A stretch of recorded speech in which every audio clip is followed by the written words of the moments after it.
ازيكم؟ النهارده احنا ومع الاسف الشديد هنتكلم عن When the Moon Hatched.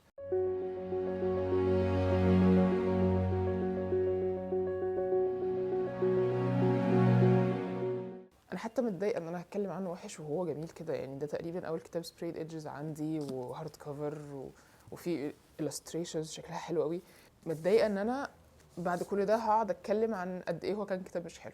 مبدئيا كده انا تقريبا 50% هكلمكم شويه عن الحاجات اللي توصلت لها في النص الاولاني من الكتاب، ولما اخلصه هديكم ديبريف سريع عن كل المشاكل اللي انا بواجهها لسه موجوده ولا لا، في حاجات اتحسنت، في حاجات بقت اسوأ، هنشوف مع بعض عموما. يعني اول حاجه الحاجات الكلاسيك اللي بنلاقيها في كل رومانتسي، انا عندي امل وهيفضل عندي امل كل شويه ان انا امسك كتاب رومانتسي اقراه واكتشف ان هو حلو. من ساعه ما قريت The Serpent and the Wings of Night لقيت كونتنت حلو فعلا ممكن اكون مبسوطه بيه مع انه سيلف ببلشد، بس كل شويه ببقى disappointed اكتر من اللي قبلها لدرجه اني خلاص at some point حاسه ان انا هقول لا، انا الرومانتسي ده مش ليا، انا مش عايزه اقراه تاني.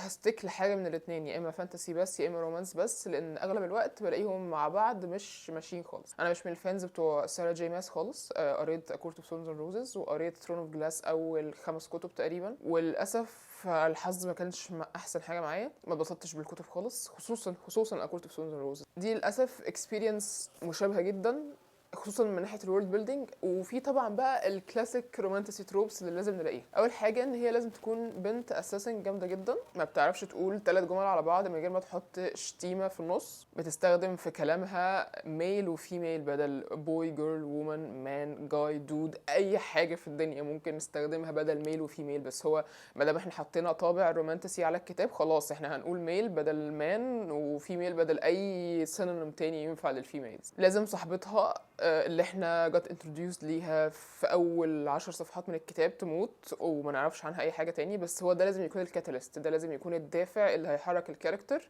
انها تبدا في البلوت بتاع الريفنج بتاع القصه. لازم يكون في ميل كاركتر بيجراول، حتى لو احنا مش عارفين هو بيجراول ازاي، او الناس اللي بتتفرج على تيك توك اكيد عرفت هو بيجراول ازاي، بس هو في الكتاب بيجراول عشان هو بني ادم بس عنده caveman tendencies. لازم طبعا الفيميل مين كاركتر، وده مش حرق بصراحه لان هو حصل في اول شابتر حرفيا، عندها internal monologue روج جدا وسنابي كده، وبترد على كل الناس اللي بيتكلموا معاها في دماغها ردود روشه جدا، اوقات بيبقى مش في دماغها، وانا بموت من السكند هاند امبارسمنت. بالمناسبه لازم طبعا تطلع هي في التشوزن وان الهيدن ايدنتيتي تروب، ان هي عارفه ان هي حد من اللينيج الكبير قوي بتاع المملكه اللي هم فيها، ومخبيه ده او ناسيه ده بشكل او باخر، وفي الاخر هنكتشف ان هي الحلقه المفقوده اللي هنحطها مكانها عشان نعرف ننتصر على الشر او ايا كان اللي بيحصل في الكتاب. هو ما كانش فيه خير وشر في الكتاب اساسا، احنا ما قابلناش اي حد عشان نعرف نبلد على اساسه خير من شر. ودي المشكله بقى اللي فعلا مضايقاني جدا. الورلد بيلدينج بتاعه كان ممكن يبقى حلو جدا، واول شابتر البرولوج كان حلو جدا في الانترودكشن بتاع العالم والديفرنت سبيسيز بتاعت الدراجونز. بالمناسبه الكتاب ده فيه دراجونز وده بيزعلني اكتر ان انا قاعده بشتكي منه، عشان دراجونز كام كتاب بنلاقيه موجود فيه دراجونز، بس هي بقت الموضه دلوقتي ان احنا نعمل كتاب رومانتسي وفيه دراجونز زي فورث وينج اللي انا مش هتكلم عنه اطلاقا، وبعد كده نتهنت ونبوظ الدراجونز ونبوظ الورلد بيلدينج بالعبط اللي بيحصل ده. ليه ما ينفعش الكتاب يبقى ماتيور كفايه؟ يعني انا عارفه ان هو بيتارجت فئه ممكن تكون صغيره في السن شويه، بس احنا ممكن نخليه ماتيور، حتى لو اللانجوج اكسسبل ممكن نخليه ماتيور، بس هو مش راضي يبقى ماتيور، ان هو يقعد يجراول كل صفحتين وان هي تقعد تقول شتيمه كل صفحتين وتقعد ترد ردود مفيش حد في تانية اعدادي بيرد الردود دي. وبعدين بقى نبوظ اهم حاجه في الكتاب اللي هي الورلد بيلدينج. الورلد بيلدينج بتاع الكتاب ده بيتكلم عن ان في 3 سبيسيز من الدراجونز، والكره اصلا الارضيه بتاعتهم متقسمه بطريقه مختلفه عن بتاعتنا، متقسمه ل3 اماكن. ذا بيرد في الاول خالص دي اللي بيبقى فيها الشمس وبيبقى فيها حر على طول، ودي فيها سبيسيز من الدراجونز اسمها سيبر سايتس. وبعد كده تحت خالص عندنا ذا شيد، بتبقى برد قوي ونادرا ما الشمس بتشوفها وبتبقى ضلمه على طول، ودي فيها سبيسيز اسمها مون بلومز. وفي النص في زي حته كده ميكستشر ما بين الاثنين اسمها ذا فيد، واخده جزء من هنا واخده جزء من هنا. ده فيد بقى فيها زي نوع ميوتيشن كده من الدراجونز اسمه مولتن مو، ده بيقدر يستحمل يطلع فوق او ينزل تحت. هو ده اليونيفرس بتاعنا، هما 3 ممالك وكل مملكة ماسكها أخ من 3 إخوات، هما مسيطرين، عملوا زي ريفوليوشن كده وسيطروا على العالم كله. فاليونيفرس فكرته جميله جدا يعني، وانا بحكيها دلوقتي انا مبسوطه وهي منطقيه جدا. انا خدت حوالي 300 صفحه على ما عرفت افهم الكلمتين دول، لان هم انتروديوسد بطريقه ممكن تكون في الاول خالص كانت حلوه، محكيه كانها قصه قديمه، بس مش بيستخدموها كويس في الكتاب. انا لما بيجي ذكرها مش بيبقى ديفلوبد كويس، فانا كل شويه قاعده اتلخبط، كل شويه قاعده اتلخبط في الاماكن، كل شويه قاعده اتلخبط في اسماء الممالك، في اسماء الدراجونز. التفاصيل قليله قوي، وكتير قوي بنجيت انتروديوسد المدن احنا مش عارفين المدن دي فين، فانا ارجع بقى، لازم انا ارجع افتح الخريطه ابص المدينه دي فين عشان اعرف اكورليت ده. ليه الكلام مش مشروح بطريقه كافيه في وسط الديالوج؟ ليه لازم انا ارجع للخريطه؟ فلنفترض ان الكتاب ما فيهوش خريطه، فلنفترض ان في حد بيقرا ممكن فيجوالي ديسيبلد شويه، هيحتاج الخريطه كل شويه عشان يعرف يفهم ايه اللي بيحصل. طب ما هو المفروض نتعامل على ان الكتاب معهوش خريطه ونشرح شرح كافي خلينا عارفين نفهم ايه اللي بيحصل. مش عارفين اصلا العملات اللي الناس بتستخدمها ما اتشرحتش كفايه، الكالتشر بتاعت كل مملكه اتشرحت بصوره صغيره قوي. في ممالك احنا لسه ما شفناش لحد دلوقتي، انا عارفه ان دي سيريز، بس حتى الحاجات اللي احنا شفناها كلام كان بيدراج في حته تانية خالص بعيد عن اللي احنا عايزين نشوفه.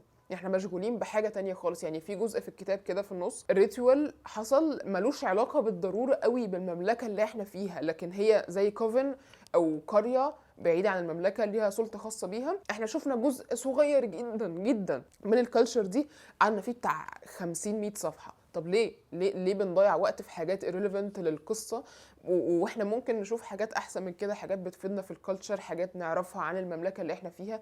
لكن احنا ضيعنا الوقت حرفيا ما بين حتتين، مش عارفين اكسبلور المكان بشكل اكبر. في طبعا استخدام مصطلحات مختلفه غير المصطلحات اللي احنا بنستخدمها، زي ان عندهم اليوم اسمه اورورا سايكل، ما اسموش يوم، احنا بنقول داي بس لو عايزين نقول النهار، وبنقول نايت، ما اعتقدش نايت حتى والله، ممكن تبقى كلمه تانية، بنقول سلامبر.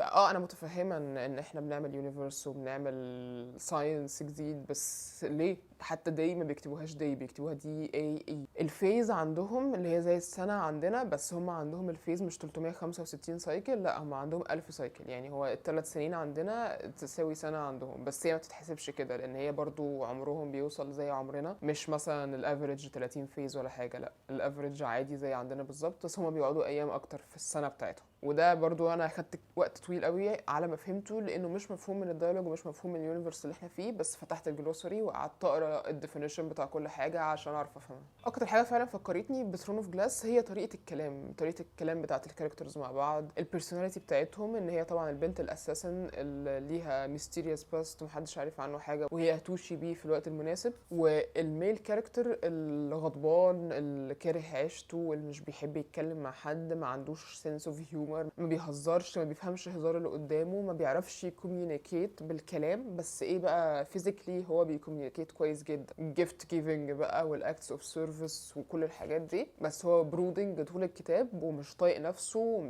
وخلقه هنا ومش عايز يتكلم مع حد. في نص ديالوج، مش ديالوج حتى، كان اكشن سين بينهم هما الاثنين في الاول خالص، ما يعرفوش عن بعض اي حاجه، حرفيا هو ممكن يقتلها بالتنين بتاعه في اي لحظه، راحت مطلعه له لسانها.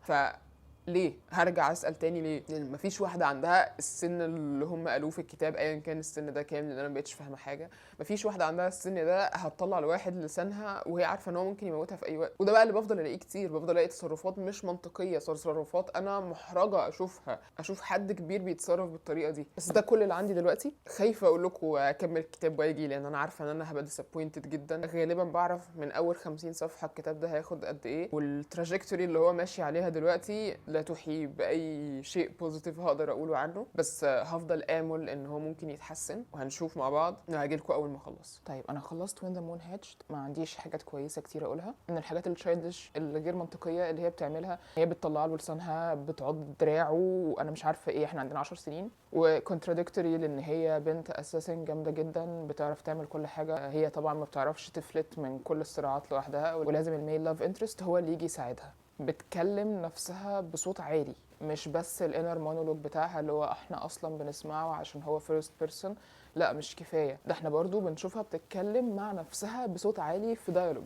في نقطة كمان خدت بالي منها، ودي بتبقى دايما انسبايرد قوي ب A Court of Thorns and Roses و Throne of Glass لسارة جي ماس، لان اغلب الناس بتعتبر ده الفاوندنج بتاع الرومانس فانتسي جونرا، فناس كتير بتحب تقلدها.